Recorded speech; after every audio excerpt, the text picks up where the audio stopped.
Breakers are reeling today after Whatnot announces a crackdown on repacks and new rules that could change the future of this sports card hobby. What do we think and why is Whatnot doing it now? We've got all the details next.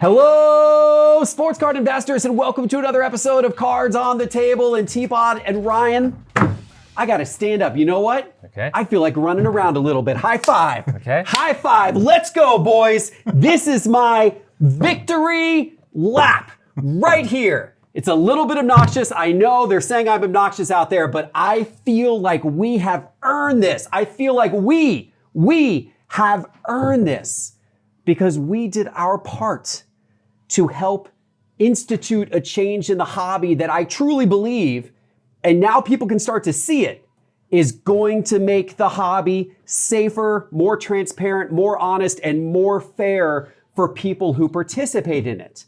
And what I'm specifically talking about are repacks in this change that Whatnot just announced, because it ladders back to a few months ago when Graded Grails, when we came out with our Graded Grails repack product here at Cards HQ, and it was the world's first PSA certified repack. And we went to PSA with the idea of let's get repacks third party certified, because unfortunately, there's been a lot of shady business that has happened with repacks over the years. And I've heard stories, I know you guys have heard stories, there's stories that have circulated around social media about repacks not always being fair, about the big chase card that was put into a repack never actually making it into the repack, but making it just into the pocket of the owner of the person who put together the repacks or the breaker. Yep. There's been stories about the breakers knowing what box has the big chase card in it, so they save it to the end of the break to maximize revenue, or they give it to their best customer as a little, attaboy. A lot of various things that we said, this isn't good, right? And we loved the idea of getting repacks third-party certified, where another company, a trustworthy company, would put the product together, would randomize it themselves, completely blind to the actual breaker.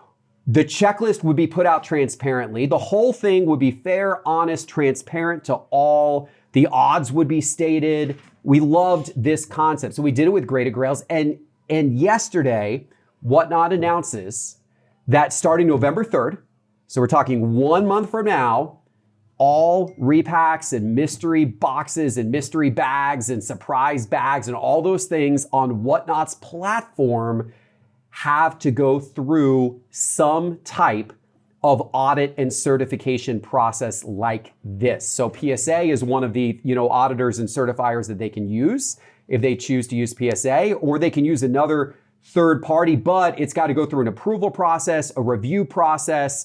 The randomization process has to be audited. The whole thing, the breaker, it can't be the breakers, doing it themselves. It's got to be somebody else so that the whole thing is fair and transparent.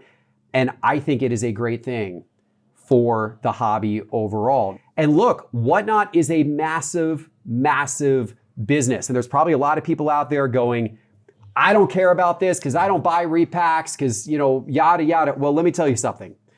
Whatnot was just recently valued at $4.97 billion. Wow.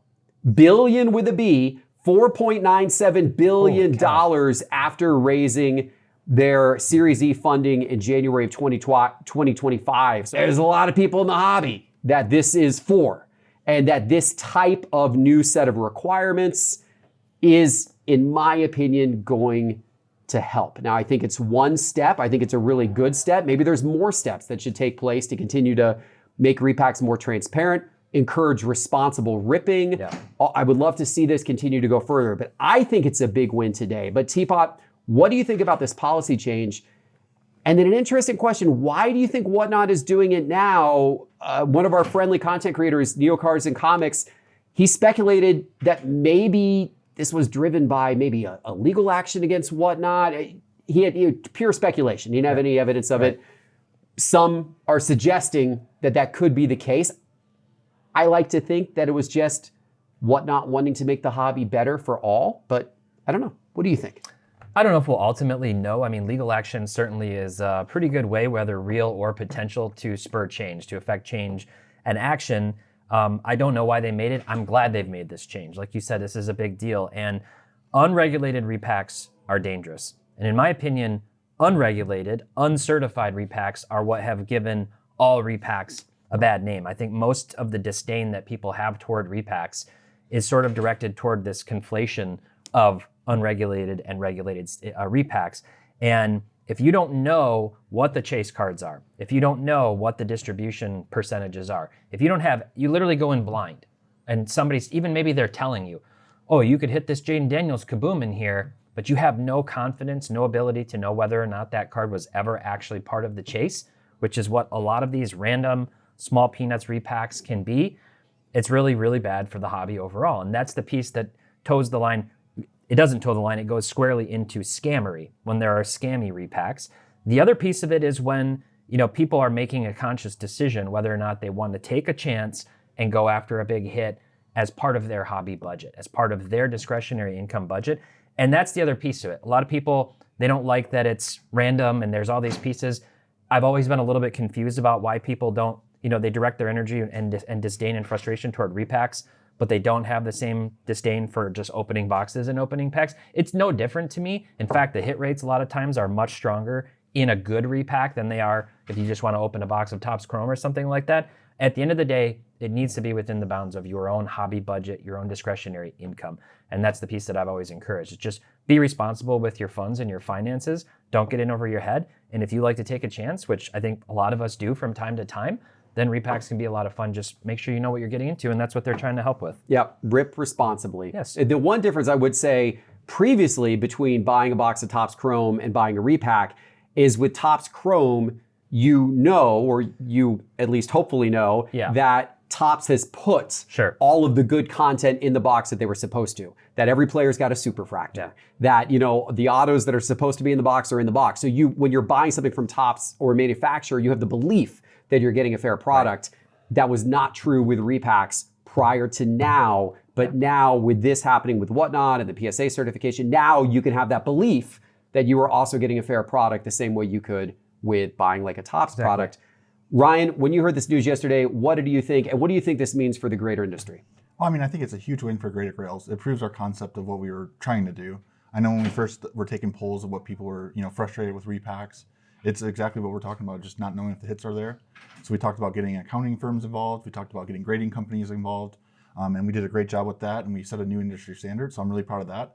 But this is better news for the hobby. Mm-hmm. The hobby is going to be way safer. And what drove me nuts about repacks as a buyer here is people would come in and their first intro to the hobby would be a TikTok late at night.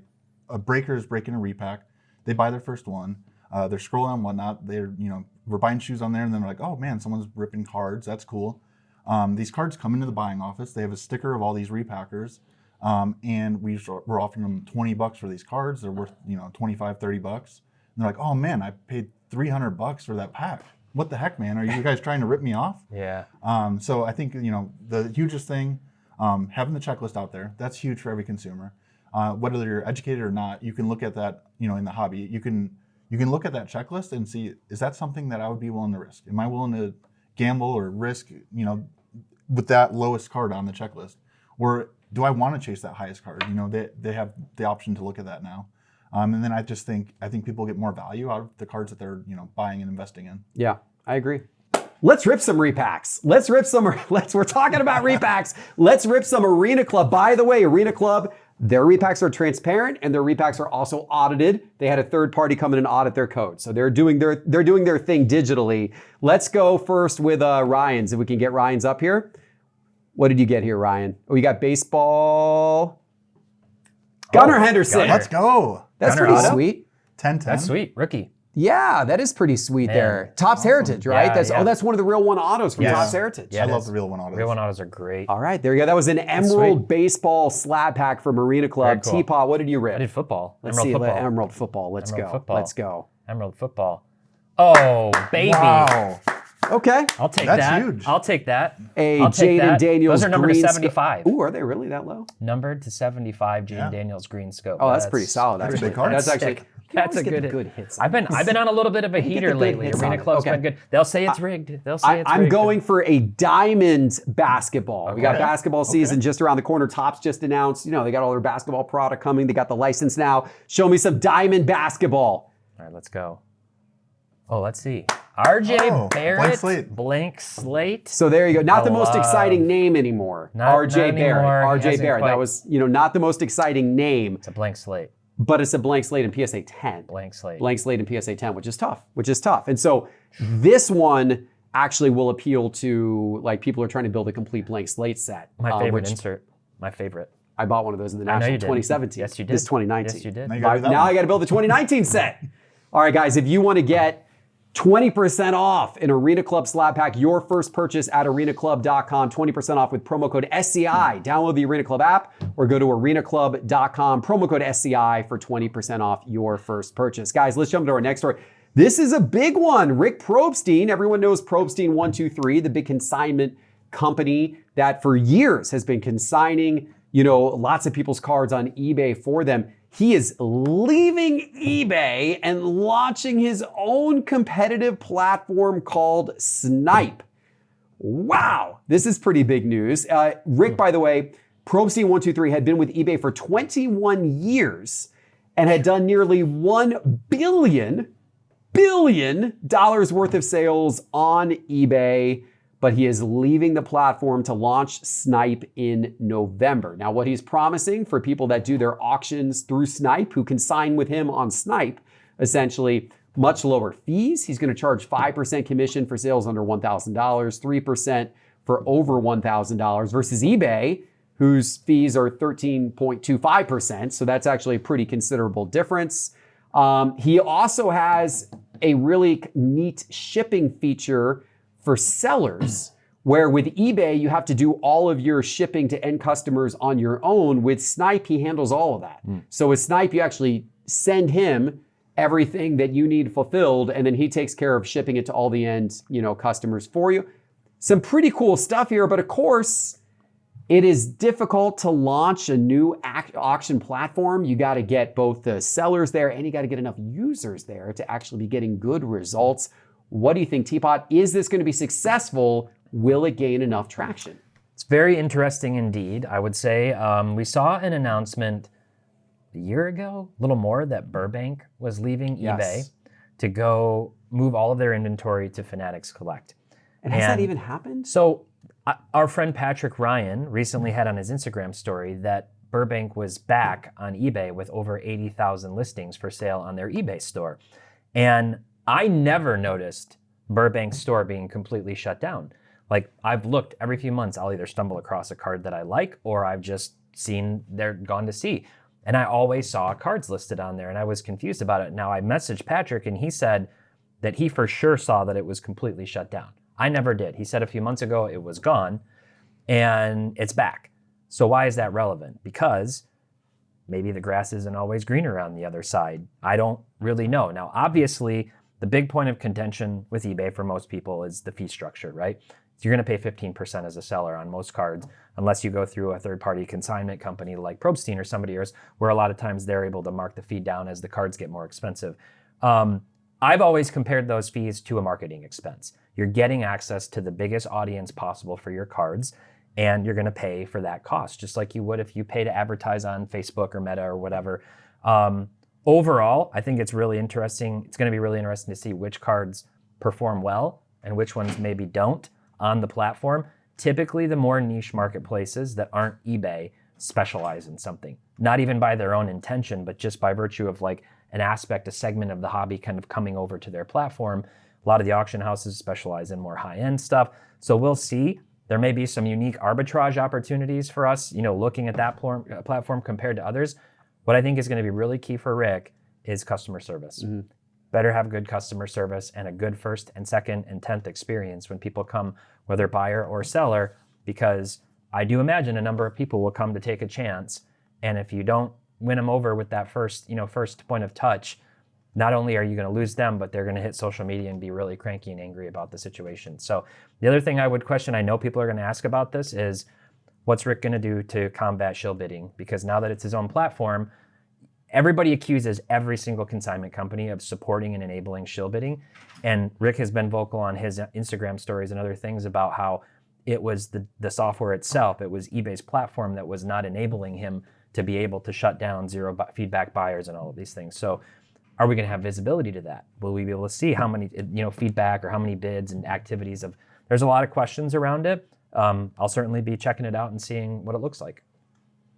Thoughts, Ryan? What do you think? I think we're starting to get a little oversaturated with marketplaces. I mean, when I think of me just wanting to buy a card, I usually just go straight to eBay.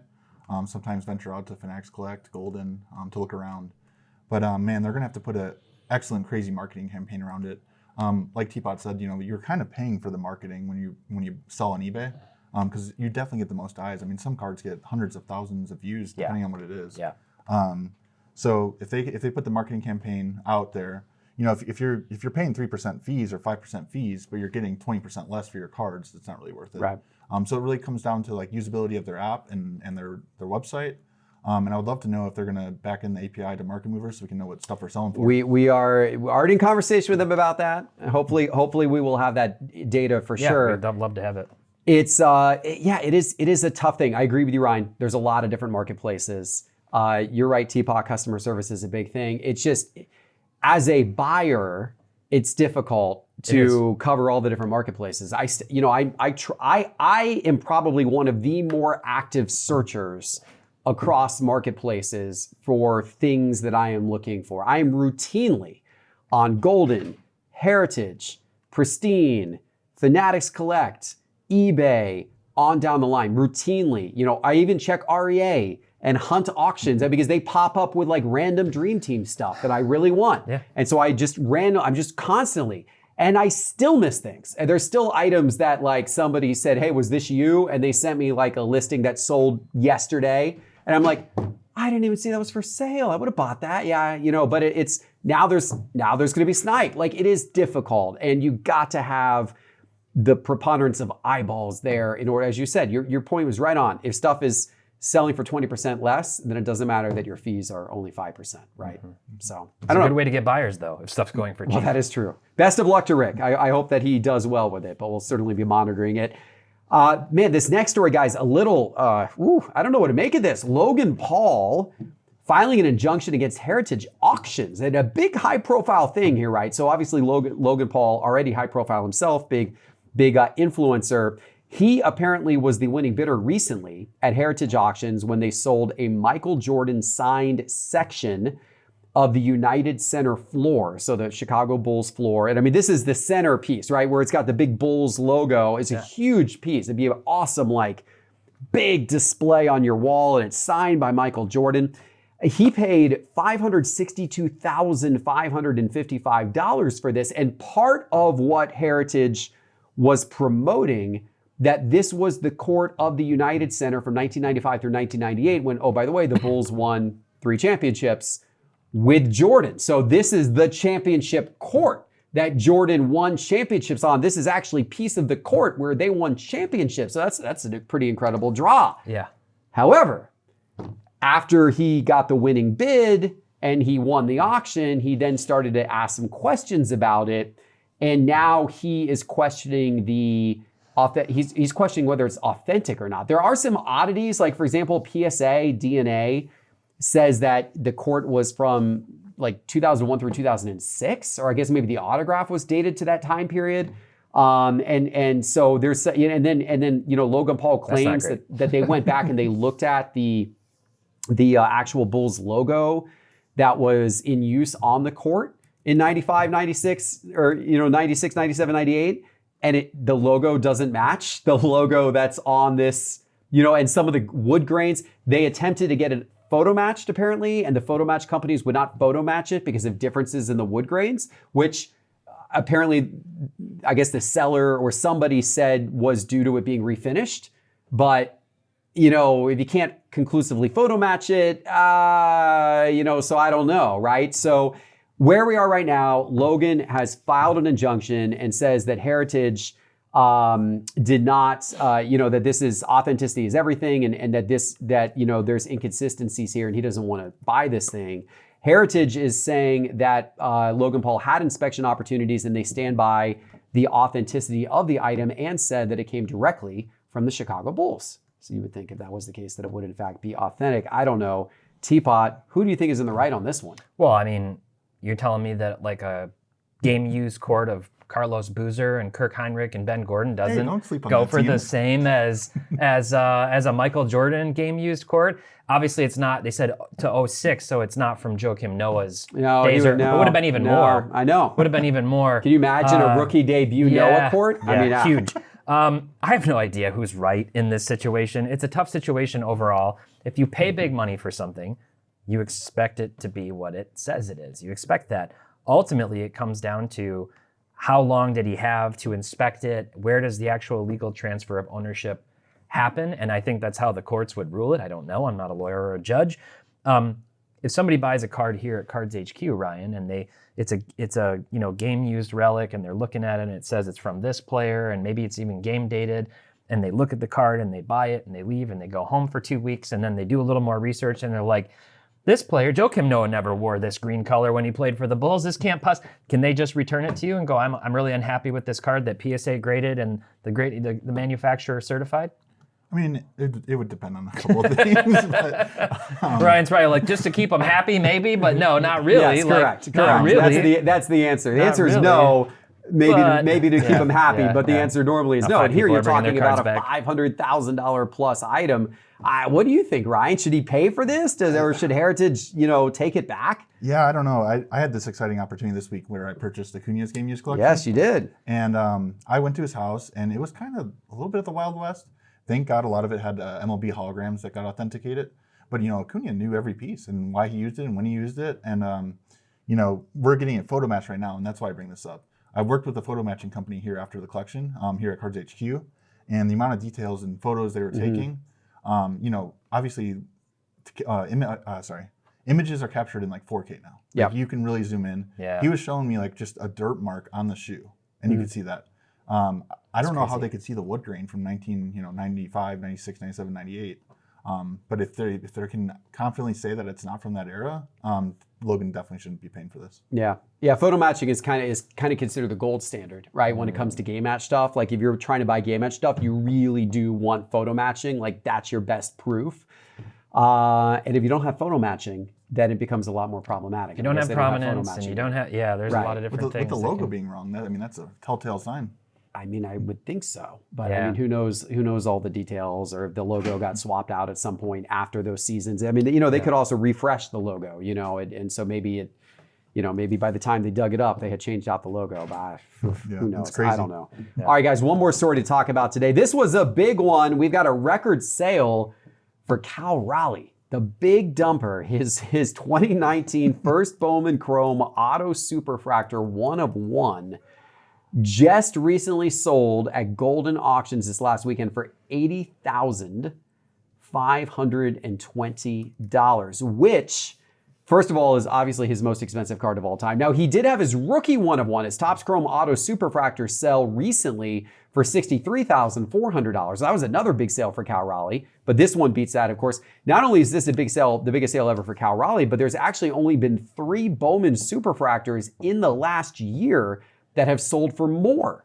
Cooper Flag Superfractor, that would be, I guess, from Bowman U, sold for $97,600. Freddie Freeman Superfractor sold for $91,500, so just barely more than Cal Raleigh's Superfractor.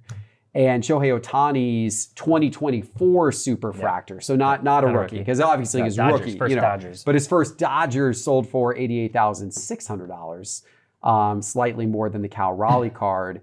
Man, that's a big sale for a guy that prior to this year had no big sales at all. Teapot, I know you're big in the baseball card market. What did you think of this one? Well, when you see the price for Freddie Freeman's, you kind of go, well, Freddie Freeman's done a lot. Mm-hmm. Freddie Freeman's a future Hall of Famer. Freddie Freeman was a World Series MVP. Freddie Freeman is a really good player for a long time.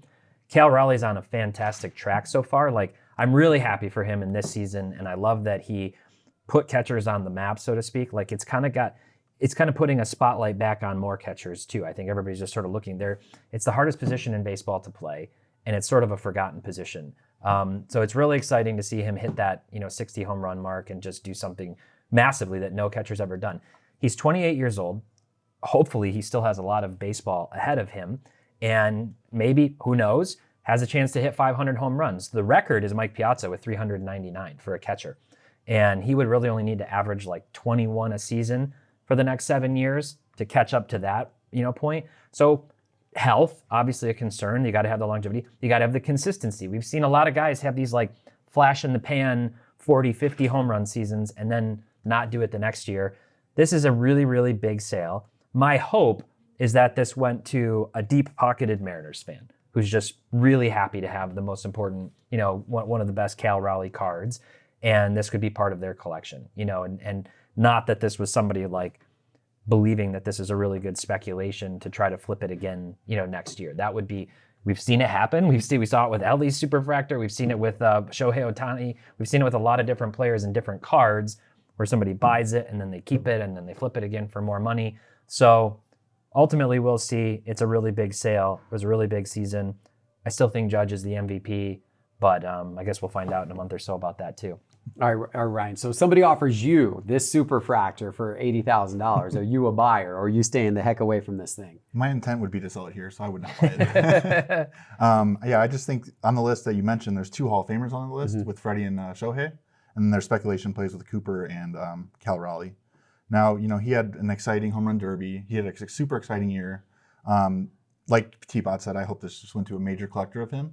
But as we know in the card hobby market, I was watching his, I was looking at Market Movers. His base card went from like 50 cents this year to $6 to $10 now, just on a constant rise all season. Yeah. And we all know what happens. You win an award, you win the World Series, you win Rookie of the Year, and your cards just go down for some reason. Yeah. It's unexplainable. It happens every year. Patrick Mahomes wins the Super Bowl, and his cards go down. Yeah.